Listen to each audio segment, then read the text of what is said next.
आपके साथ मैं हूं मीनाक्षी जोशी। वक्त हो गया है राजधर्म का। राजधर्म यानी सबसे बड़ा धर्म, सही बात सामने रखने का। भ्रम क्या है, हकीकत क्या है, वो बताने का। उत्तर प्रदेश में बहुत सारी कहानियां चल रही हैं। उत्तर प्रदेश के मुख्यमंत्री के बारे में बहुत सारी खबरें चल रही हैं। दोनों डिप्टी सीएम को लेकर बहुत कुछ कहा जा रहा है। क्या उत्तर प्रदेश में ऑल इज वेल नहीं है? क्या सीएम योगी के दोनों डिप्टीज नाराज हैं? सीएम योगी की पल्लवी पटेल से मुलाकात के मायने क्या है? आज आपके सामने एक एक फैक्ट रखूंगी, इनसाइड स्टोरी बताऊंगी और शुरुआत करूंगी आज की बैठक से जुड़ी हुई खबर के साथ। लोकसभा चुनाव में बीजेपी क्यों हारी, इसे लेकर मुख्यमंत्री योगी आदित्यनाथ मैराथन मीटिंग कर रहे हैं। हर दिन किसी ना किसी मंडल के विधायक के साथ, एमएलसी के साथ, हारे हुए प्रत्याशियों के साथ वो चर्चा कर रहे हैं। हार के कारण क्या है, इन वजहों का विश्लेषण किया जा रहा है।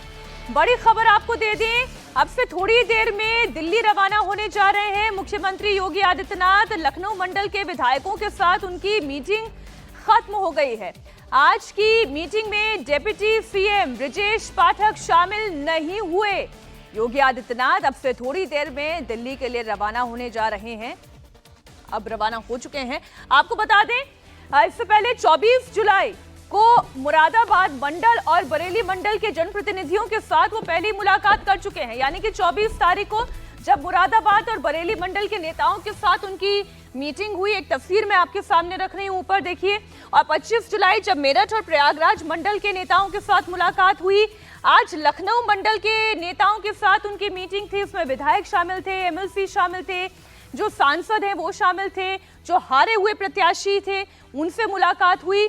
27 जुलाई यानी कि वो महत्वपूर्ण तारीख दिल्ली में जब प्रधानमंत्री मोदी, शाह और नड्डा से मीटिंग होने जा रही है। आज की वो महत्वपूर्ण तारीख दिल्ली में। अब मीटिंग में क्या निकल कर आएगा, कौन कब किससे मिलेगा, इसके बारे में भी आगे आप राजधर्म में डिटेल देखेंगे। लेकिन सबसे पहले लखनऊ में आज जो बैठक हुई, जब से बस चंद मिनट पहले मीटिंग खत्म हुई है, उसके बारे में आपको डिटेल दे देती हूं।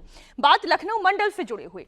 लखनऊ मंडल में बीजेपी का परफॉर्मेंस क्यों गिरा, बीजेपी का स्ट्राइक रेट क्यों घट गया, इससे लेकर योगी आदित्यनाथ आज अपने आवास पर लखनऊ मंडल के नेताओं के साथ मीटिंग कर रहे थे। लेकिन सबकी नजर किस पर थी? ब्रजेश पाठक पर। जी हां, डिप्टी सीएम हैं उत्तर प्रदेश के। क्योंकि आज की बैठक में उन्हें भी आना था, लेकिन वो सीएम योगी आदित्यनाथ की इस बैठक में नहीं पहुंचे, वो गैर हाजिर रहे।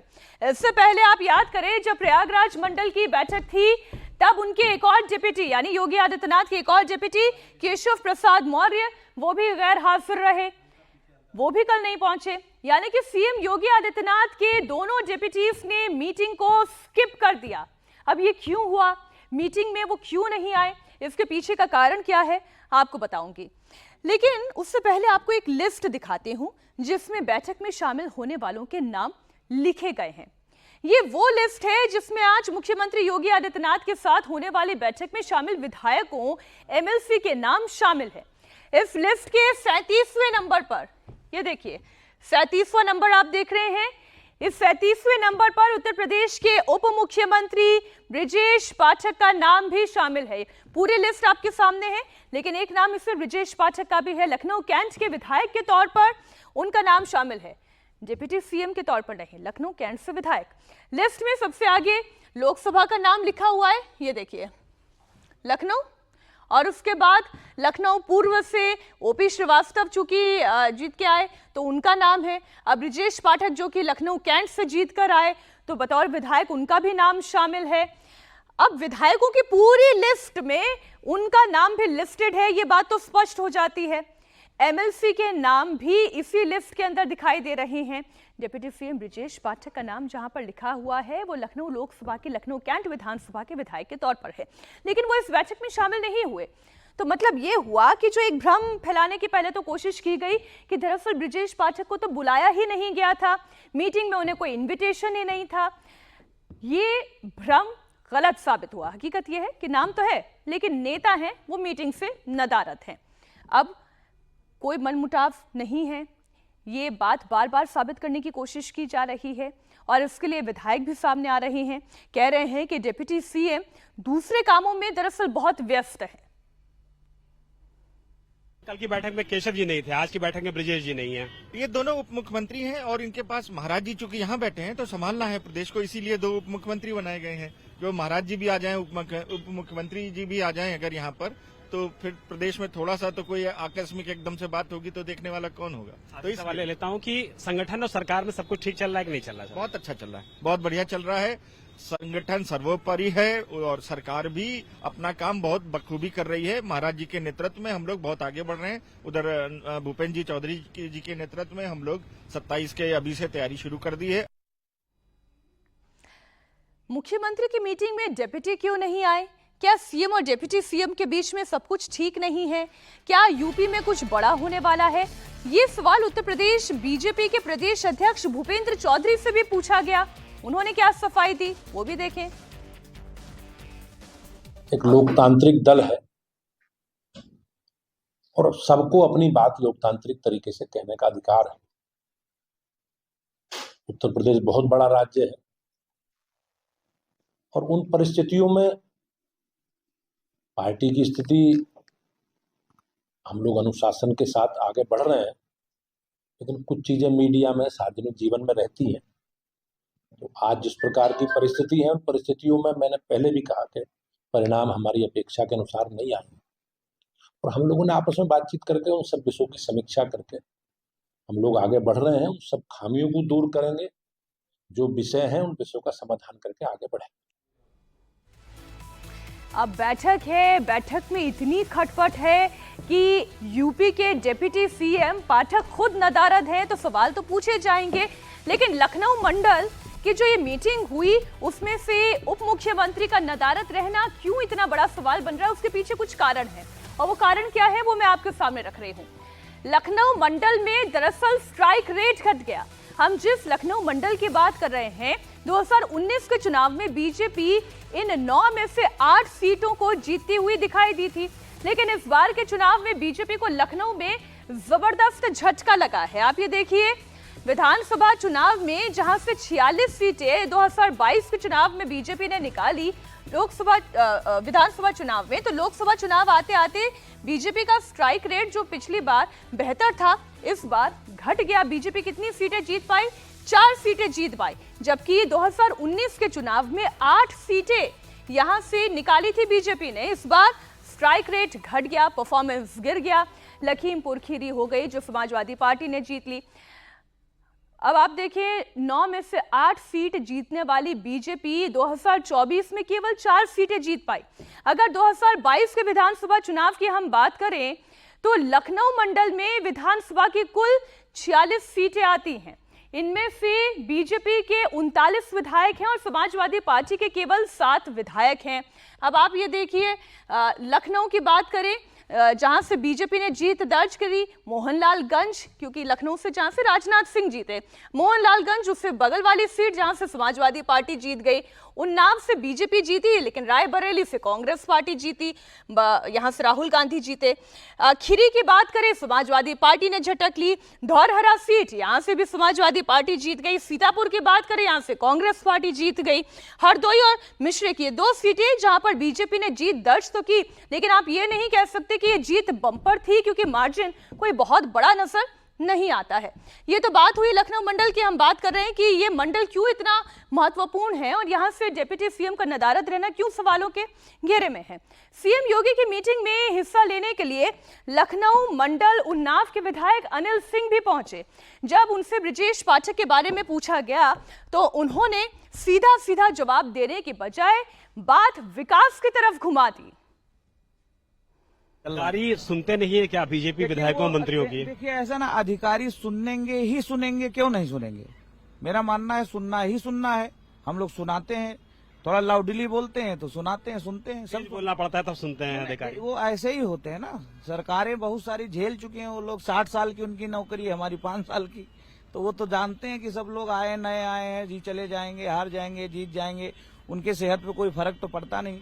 आखिरी सवाल ले लेता हूँ, कल की जो बैठक थी प्रयागराज मंडल की, डिप्टी सीएम केशव प्रसाद जी भी नहीं पहुंचे, क्या बीजेपी में सबको ठीक नहीं चल रहा है? बिल्कुल ठीक चल रहा है, उनको कहीं काम दिया गया होगा, उप मुख्यमंत्री हैं, तमाम कार्यक्रम लगातार साइट पे चल रहे हैं, तो मुझे लगता है कि उनको भी कोई काम दिया गया होगा संगठन की तरफ से। ब्रजेश पाठक सीएम योगी की समीक्षा बैठक में नहीं आए, जबकि ब्रजेश पाठक लखनऊ कैंट से विधायक हैं, लखनऊ मंडल के प्रभारी हैं और इसके अलावा उनके पास बरेली मंडल की भी जिम्मेदारी थी। अब ऐसे में ये जानना जरूरी है कि ब्रजेश पाठक के पास जिन मंडलों की जिम्मेदारी थी उसमें बीजेपी का परफॉर्मेंस कैसा रहा। पहले तो आप ये देखिए कि जब हम मंडलों की बात करते हैं तो इस मंडल में, बरेली मंडल में, यानी गोरखपुर, बस्ती, देवीपाटन, आगरा, बरेली, लखनऊ, कुल 6 मंडल की 28 सीट और 33 देखिए 2019 में 23 सीटें बीजेपी ने जीती, जबकि 2024 का नतीजा क्या, वो 16 पर आ गया। यानी कि इसका मतलब ये है कि 7 सीटों का तो सीधा सीधा नुकसान यहां पर दिखाई दे रहा है। 7 सीट का नुकसान कैसे हुआ, क्या इस पर ब्रजेश पाठक की राय नहीं आनी चाहिए थी? लेकिन वो मीटिंग से नदारद रहे। कौन कौन से मंडल, गोरखपुर, बस्ती, देवीपाटन, आगरा, बरेली और लखनऊ, यानी कि इन 6 मंडलों पर डिप्टी सीएम की राय क्या थी, वो इस बैठक में शामिल नहीं हुई। जब बीजेपी का सबसे बड़ा सिरदर्द उत्तर प्रदेश में 62 से 33 सीटों पर सिमट जाना है, सवाल का जवाब ढूंढना है, तो दोनों उप मुख्यमंत्री एक के बाद एक बैठकों से दूरी क्यों बना रहे हैं, जबकि इन दोनों मुख्यमंत्रियों के पास भी अलग अलग मंडलों की जिम्मेदारी थी। केशव प्रसाद मौर्य के पास जिन मंडलों की जिम्मेदारी है उसमें कानपुर है, झांसी है, चित्रकूट है, यानी कि कानपुर की 4 लोकसभा सीट, झांसी मंडल की 2, चित्रकूट की 2, प्रयागराज की 5, मिर्जापुर की 3 और अयोध्या की 5 सीटें भी शामिल है। ब्रजेश पाठक के पास बात करें तो गोरखपुर, बस्ती, देवीपाटन, आगरा, बरेली, लखनऊ मंडल जो अभी मैंने आपको दिखाया, अब यहाँ की स्थिति भी देख लें। 2019 के चुनाव में इन 21 सीटों में से बीजेपी ने 20 सीटें निकाली, केवल 1 सीट हारी थी, लेकिन 20 सीटें बीजेपी के खाते में थी, जबकि 2024 के चुनाव में यह आंकड़ा कहां आकर सिमट गया, 6 सीटों पर आकर सिमट गया। अब केशव प्रसाद मौर्य भले ही सीएम योगी की समीक्षा बैठक में शामिल ना हो रहे हों, उनकी परफॉर्मेंस जो है वो आपके सामने है, लेकिन वो विधायकों और मंत्रियों से अलग अलग मुलाकात जरूर कर रहे हैं, एक नहीं कई मीटिंग कर रहे हैं और दिल्ली के चक्कर भी साथ साथ लगा रहे हैं। केशव प्रसाद मौर्य आज एक बार फिर दिल्ली जा रहे हैं, जहां कल वो बीजेपी शासित प्रदेशों के मुख्यमंत्रियों और डिप्टी सीएम की बैठक में हिस्सा लेंगे। लेकिन केशव प्रसाद मौर्य के दिल्ली रवानगी से पहले अखिलेश यादव ने केशव प्रसाद मौर्य पर तंज कस दिया और कहा कि उनके वाईफाई का रिमोट दिल्ली में है। ये तो कुछ खुल रहे हैं, और ये खुल इसलिए रहे हैं कि कुछ लोग मोहरा बन गए हैं। वो मोहरा हैं, दिल्ली के वाईफाई के वो पासवर्ड हैं।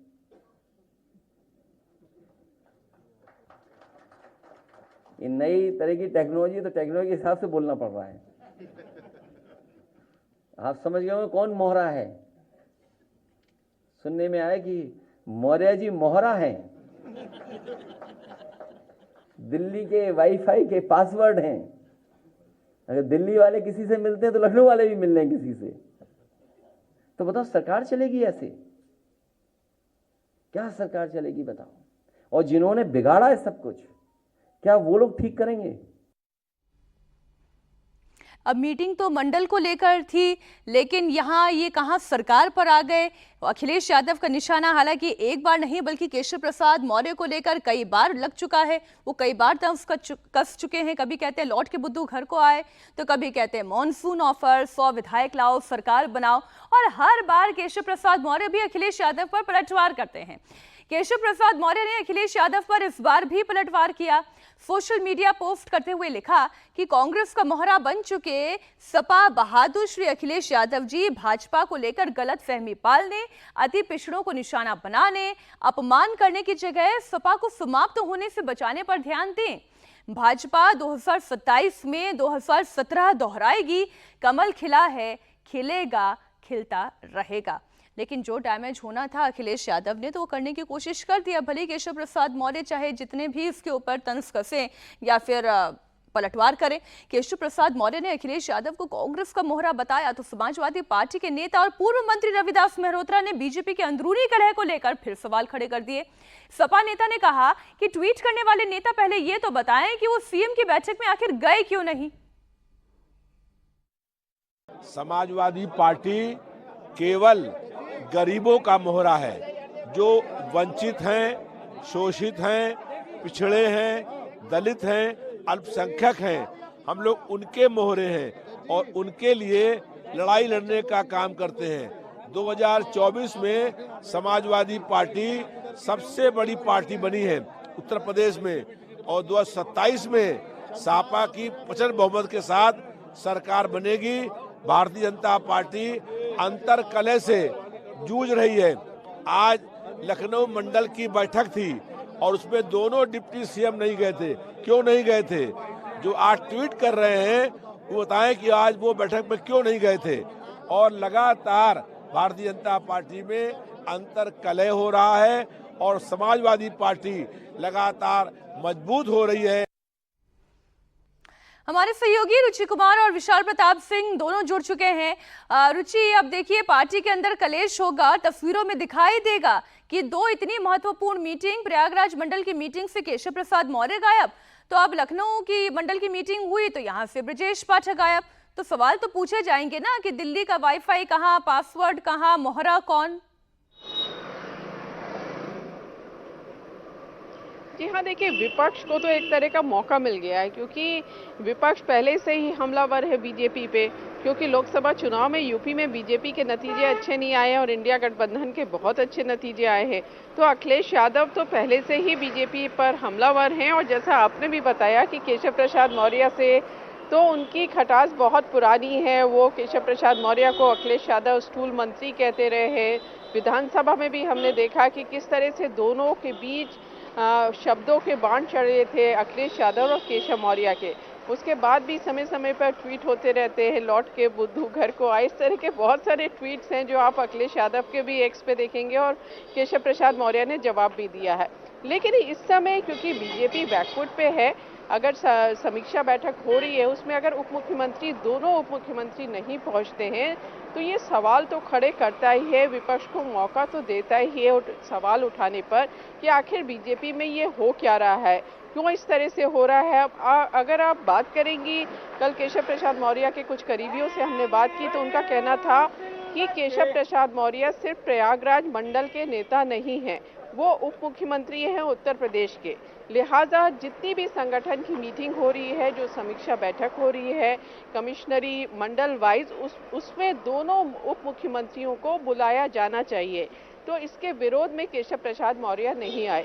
अब ब्रजेश पाठक के आज जब हमने बात की तो उनका कहना था कि उनका दिल्ली का प्रोग्राम है, वहाँ मीटिंग है, वो दिल्ली चले गए। तो ये सारे जो जवाब हैं, ये जवाब नहीं, तो अभी इस जवाब से तो समझ में यही आता है कि विशाल, यूपी से ज्यादा जरूरी इस वक्त इन दोनों उप मुख्यमंत्रियों को दिल्ली नजर आ रहा है।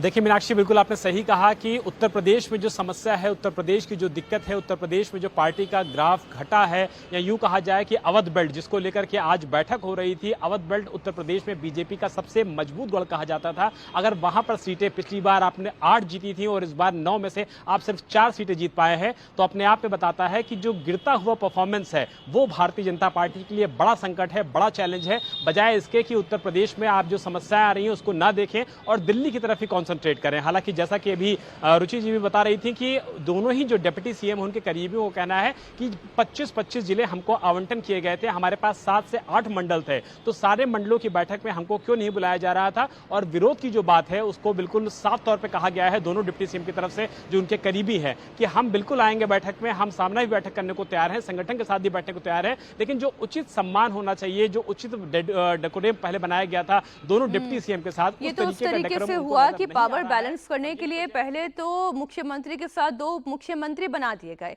अब वो दोनों उप मुख्यमंत्री जब अपने अधिकार की मांग कर रहे हैं तो सीएम की मुश्किलें बढ़ा रहे हैं।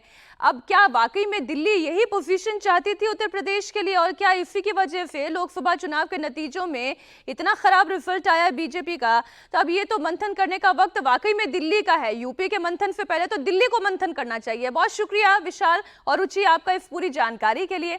इधर केशव प्रसाद मौर्य भले ही सीएम योगी की बैठक में शामिल न हो रहे हों, लेकिन सीएम योगी आदित्यनाथ ने यूपी के उन विधायकों से मुलाकात की है जिससे न सिर्फ केशव मौर्य ने बल्कि अपना दल की नेता अनुप्रिया पटेल और सपा सुप्रीमो अखिलेश यादव की टेंशन बढ़ने वाली है। क्यों? क्योंकि सीएम योगी ने केशव प्रसाद मौर्य को चुनाव हराने वाली विधायक पल्लवी पटेल से मुलाकात की। पल्लवी पटेल ने 2022 में सिराथू से केशव प्रसाद मौर्य को चुनाव हराया था और अब केशव प्रसाद मौर्य के साथ उनकी अनबन की खबरों के बीच योगी ने उन्हें हराने वाले विधायक से मुलाकात करके सबको चौंका दिया। बुधवार की शाम पल्लवी पटेल अपने पति के साथ मुख्यमंत्री योगी आदित्यनाथ से मिलने के लिए पहुंची। दोनों के बीच करीब 20-25 मिनट की मुलाकात हुई। वैसे तो इसे शिष्टाचार भेंट बताया जा रहा है, लेकिन मौजूदा माहौल में इस मुलाकात के कई सारे और मायने ढूंढे जा रहे हैं। पल्लवी पटेल कौन है वो भी आपको बता दें। पल्लवी पटेल अपना दल के संस्थापक सोनेलाल पटेल की बड़ी बेटी हैं और केंद्रीय मंत्री अनुप्रिया पटेल की बहन है। अनुप्रिया पटेल अपना दल की चीफ है और उनकी बहन अपना दल कमेरावादी की नेता है। पल्लवी पटेल फिलहाल सिराथू सीट से समाजवादी पार्टी के विधायक हैं। उन्होंने 2022 का चुनाव समाजवादी पार्टी के टिकट पर लड़ा था और केशव प्रसाद मौर्य को सिराथू सीट से उन्होंने हराया था। लेकिन लोकसभा चुनाव में टिकट बंटवारे को लेकर उनके अखिलेश यादव के साथ मतभेद सामने आए, जिसके बाद उन्होंने पीडीए के तर्ज पर पीडीएम का गठबंधन बनाया और ओवैसी के साथ मिलकर अलग चुनाव लड़ा था। पल्लवी पटेल से मुलाकात करके योगी आदित्यनाथ ने एक साथ 3 निशाने साध लिए। अब ये एक तीर से कितने निशाने सधते हैं और निशाने पर भी ये तीर लगता है या नहीं, ये तो वक्त बताएगा, क्योंकि जिस समय से ये मुलाकात हुई है उसके बाद से इसके कई मायने निकाले जा रहे हैं। पहला निशाना कौन है? केशव प्रसाद मौर्य, जिन्हें पल्लवी पटेल ने हराया था, जिनको पल्लवी पटेल ने हराया था। 2022 का चुनाव सिराथू से 7,337 वोटों से केशव प्रसाद मौर्य ने हारा था। अब पल्लवी पटेल की कुर्मी वोट पर अच्छी पकड़ है, तो वहीं दूसरा निशाना पल्लवी पटेल की बहन अनुप्रिया पटेल को लेकर है, जिन्होंने लोकसभा चुनाव के बाद आरक्षण को लेकर योगी सरकार पर निशाना साधा था। अनुप्रिया ने योगी सरकार को बकायदा एक चिट्ठी लिखकर, आप याद करें, हमने आपको दिखाया था राजधर्म में ही कि आरक्षण के मुद्दे पर उन्होंने सवाल खड़े किए थे। तीसरा निशाना तो खुद अखिलेश यादव है। समाजवादी पार्टी के सिंबल पर चुनाव लड़वाया था उन्होंने पल्लवी पटेल को। लोकसभा चुनाव के दौरान पल्लवी पटेल से मतभेद हो गए और पीडीए की जगह पीडीएम का गठबंधन लेकर पल्लवी पटेल सामने आई। पल्लवी पटेल की सीएम योगी की मुलाकात के बाद अखिलेश यादव की टेंशन बढ़ गई होगी, लेकिन अखिलेश यादव को अब भी भरोसा है कि वो उनके साथ ही हैं। हालांकि इससे पहले राज्यसभा चुनाव के दौरान भी पल्लवी पटेल और अखिलेश यादव के बीच तनातनी देखने को मिली थी। सर, पल्लवी पटेल जी मुख्यमंत्री से मिल रही हैं लगातार। अच्छा, मुख्यमंत्री से आप मिलाओ, हम मिलाए, कौन मिलाए? सब जाए मिलने जाओ, क्या मिलेगा वहाँ? मिलेगा क्या बताओ? कोई सदस्य बना देंगे वो? बस ये सदस्यता बचा लो हमारी। चलो उन्हें छोड़ दिया, नहीं माने पीडीए की परिवार की है तो सदस्यता ना ली जाए। ये काम मुख्यमंत्री नहीं कर सकते, हम ही कर सकते। ये काम मुख्यमंत्री नहीं कर सकते। पीडीए परिवार की आधी आबादी है तो आधी आबादी के खिलाफ हम लोग कार्रवाई नहीं करेंगे। तो एक तरीके से वो मैसेज भी दे रहे थे कि हमारे परिवार के सदस्य हैं, हम अभी कार्रवाई नहीं करेंगे। खैर, उत्तर प्रदेश का झगड़ा अब ऐसा लग रहा है कि दिल्ली में आला कमान के सामने ही सुलझेगा, इसलिए दोनों डिप्टी सीएम और मुख्यमंत्री योगी आदित्यनाथ भी दिल्ली आ रहे हैं। मुख्यमंत्री योगी आदित्यनाथ देर शाम दिल्ली पहुंचेंगे। वहीं केशव प्रसाद मौर्य दिल्ली के लिए लखनऊ से निकल चुके हैं, वो शाम 4:30 बजे आज पहुंचने वाले हैं। वहीं दूसरे डिप्टी सीएम ब्रजेश पाठक कल सुबह दिल्ली पहुंचेंगे। तो यानी कि अब जितना भी बैठकों का सिलसिला होगा वो सबसे बड़े दरबार में जाकर ही सुलझेगा। लग तो ऐसा ही रहा है, दिल्ली में ही अब ये झगड़ा सुलझाया जाएगा। लोकसभा चुनाव में बीजेपी क्यों हारी, उपचुनाव में बीजेपी कैसे जीतेगी, इसे लेकर सीएम योगी ने पूरा होमवर्क तैयार किया है। सीएम योगी अब तक करीब 100 से ज्यादा विधायकों से बात कर चुके हैं और हर किसी से हार की वजहों को समझा है, उन्होंने उसे नोट किया है और फिर यही रिपोर्ट कार्ड वो कल पीएम मोदी को सौंप सकते हैं। बताया जा रहा है कि दिल्ली में प्रधानमंत्री मोदी से मुलाकात कर सकते हैं और इसके साथ ही गृह मंत्री अमित शाह और पार्टी अध्यक्ष जेपी नड्डा से भी उनकी मुलाकात हो सकती है। कल दिल्ली में नीति आयोग की गवर्निंग काउंसिल की बैठक है, जिसमें भी बतौर मुख्यमंत्री योगी आदित्यनाथ को शामिल होना है। बीजेपी शासित राज्यों के सीएम का कॉन्क्लेव भी है, जिसे अटेंड करने के लिए ही योगी आदित्यनाथ दिल्ली आ रहे हैं। नरेंद्र मोदी की मौजूदगी रहेगी, गृह मंत्री अमित शाह की मौजूदगी रहेगी, बीजेपी अध्यक्ष जेपी नड्डा की मौजूदगी रहेगी। कल नीति आयोग की मीटिंग में भी शामिल होने वाले हैं योगी आदित्यनाथ। सीएम योगी ने समीक्षा बैठक कर बाकायदा रिपोर्ट तैयार की, लेकिन मीटिंग के दौरान ज्यादातर नेताओं की शिकायत अफसरशाही के खिलाफ थी। अब विधायकों का कहना यह है कि अफसर उनकी बात नहीं सुनते हैं। पहले भी आप लोगों ने मुद्दा उठाया है कि वाकई में अधिकारी नहीं सुनते हैं विधायकों की, मंत्रियों की। नहीं, मुझे लगता है कि सुधार आना शुरू हो गया। माननीय मुख्यमंत्री जी ने कड़ाई के साथ निर्देश दिए हैं, अब सुधार आ रहा है। ये बात थी कि कई शिकायत होती थी कि लोग अधिकारी उस बात को सुनते नहीं थे, लेकिन मैं ये कहूंगा कि माननीय मुख्यमंत्री जी के नेतृत्व में पिछले 7-8 साढ़े 7 साल में बहुत अच्छे कार्य हुए, विकास के। मेरी विधानसभा में बहुत कार्य हुए हैं। राजनाथ जी की बैठक में भी आपने ये मुद्दा उठाया था, अब अधिकारियों ने कुछ बदलाव किया है अपने रवैये में? उसमें पार्षदों ने इस बात को रखा था, तो मैंने कहा था आपके विषयों को लेकर संबंधित अधिकारी से बात की जाएगी, तो वो निश्चित रूप से मुख्यमंत्री जी ने ऐसे आदेश दिए हैं। कार्यकर्ताओं का जो दुख है वही केशव जी का भी दुख है, वही आपका भी दुख है? नहीं, निश्चित रूप से वो दुख कार्यकर्ताओं का हमको स्वीकार करना चाहिए और उसको शामिल करना चाहिए। इस पर अब देखिए, दोनों डिप्टी सीएम को लेकर अगर भ्रम फैलाया जा रहा था तो उसकी हकीकत क्या है वो मैंने आपको समझा दिया है, लेकिन ये जो अधिकारियों को लेकर नाराजगी है लोगों में, उसके पीछे की सच्चाई क्या है वो अब से थोड़ी देर पहले सीएम योगी आदित्यनाथ से मिलकर बीजेपी विधायक जब बाहर निकल रहे थे उनके बयानों में समझ में आ रही थी। विधायकों ने कहा कि अधिकारियों के रवैये को लेकर शिकायत की गई है, ये सच है और अब कार्रवाई का असर भी दिख रहा है।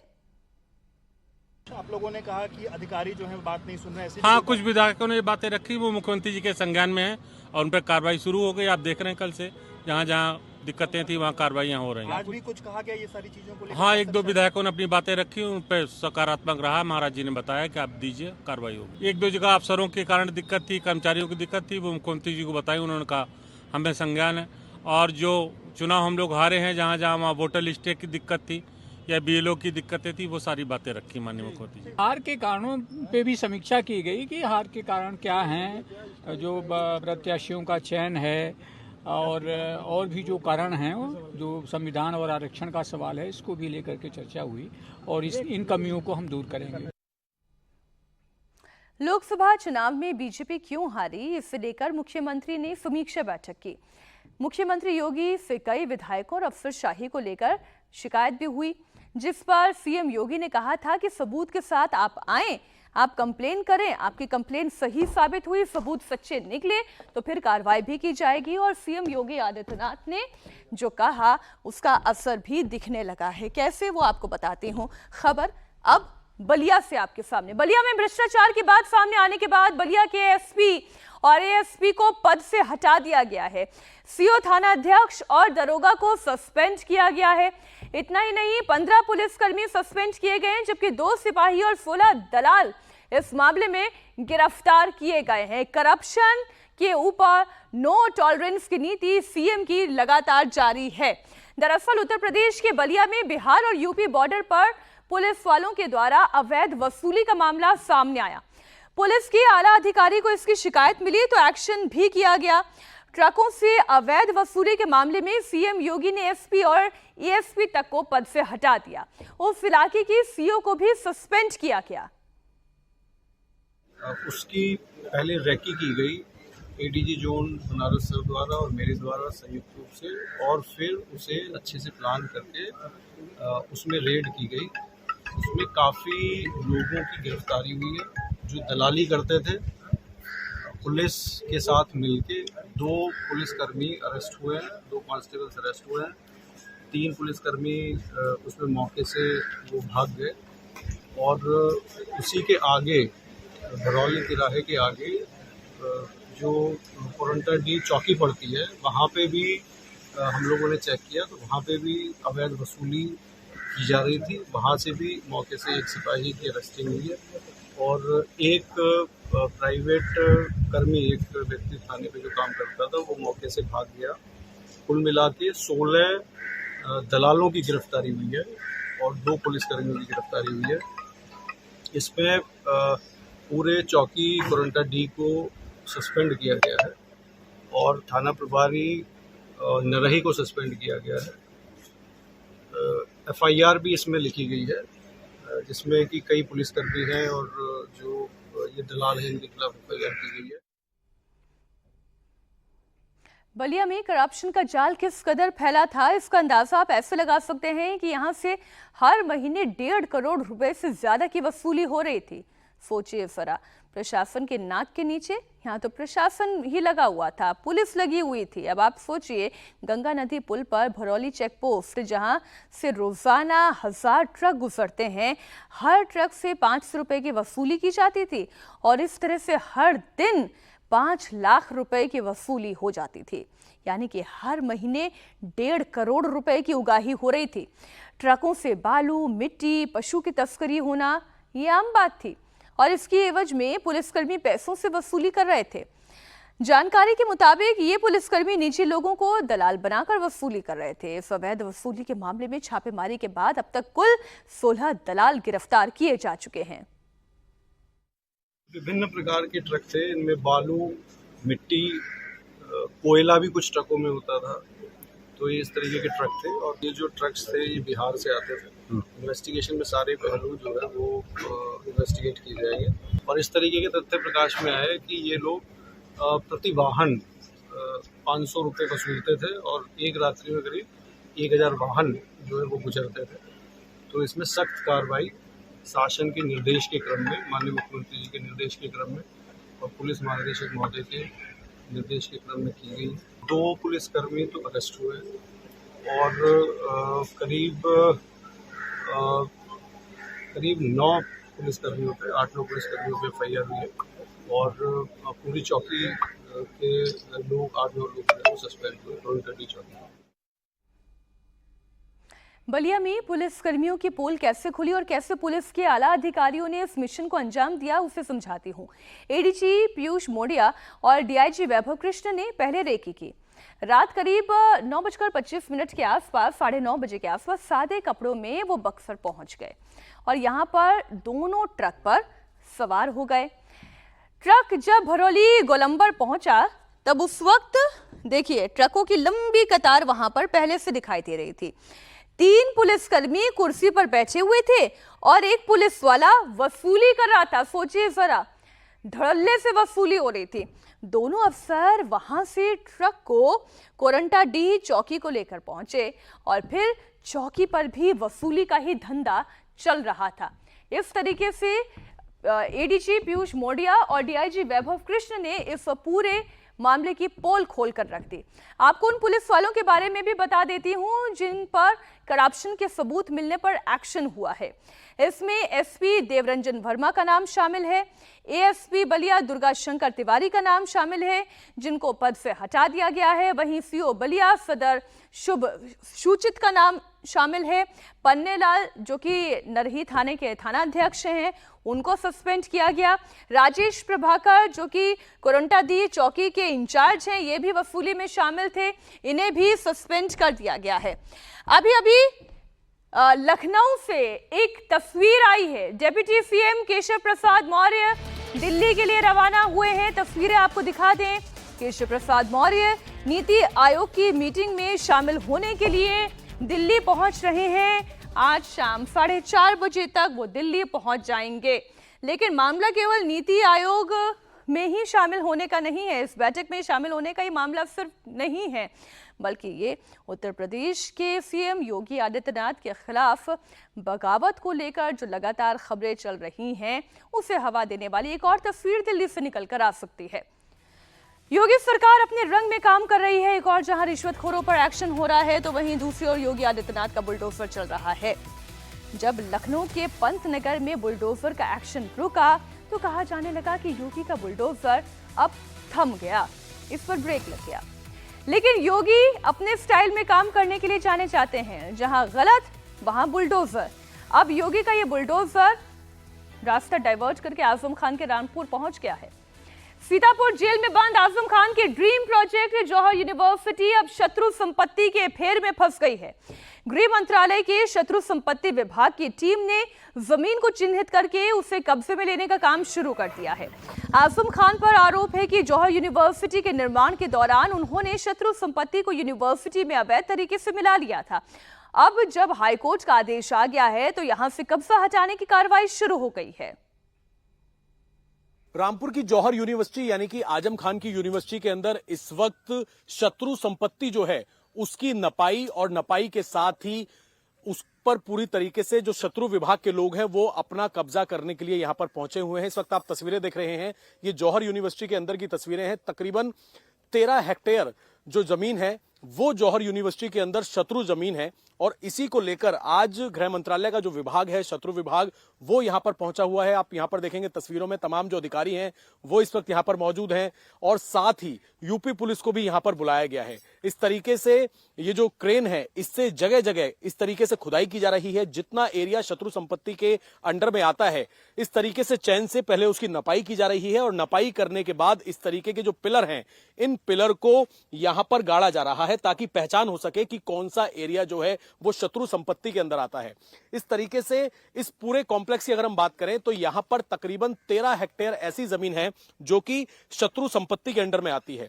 यहां के जो डीएम है उन्होंने भी आज ये जानकारी दी है कि जौहर यूनिवर्सिटी के अंदर शत्रु संपत्ति की नपाई और पिलर जो गाड़ने की कार्रवाई है वो शुरू कर दी गई है और इसके अंदर 45 गाटे यानी कि जो पूरा का पूरा आप कॉम्प्लेक्स देख रहे हैं काफी बड़ा ये कॉम्प्लेक्स है आजम खान की जौहर यूनिवर्सिटी। इसके अंदर 45 गाटे यानी कि 45 प्लॉट ऐसे हैं और साथ ही 13 हेक्टेयर जमीन जो है वो शत्रु संपत्ति है और उस पर हाईकोर्ट का फैसला आने के बाद इस तरीके से टीम जो है यहां पर पहुंची हुई है और लगातार उस एरिया को यहां पर नापा जा रहा है जो कि शत्रु संपत्ति के अंडर में आता है।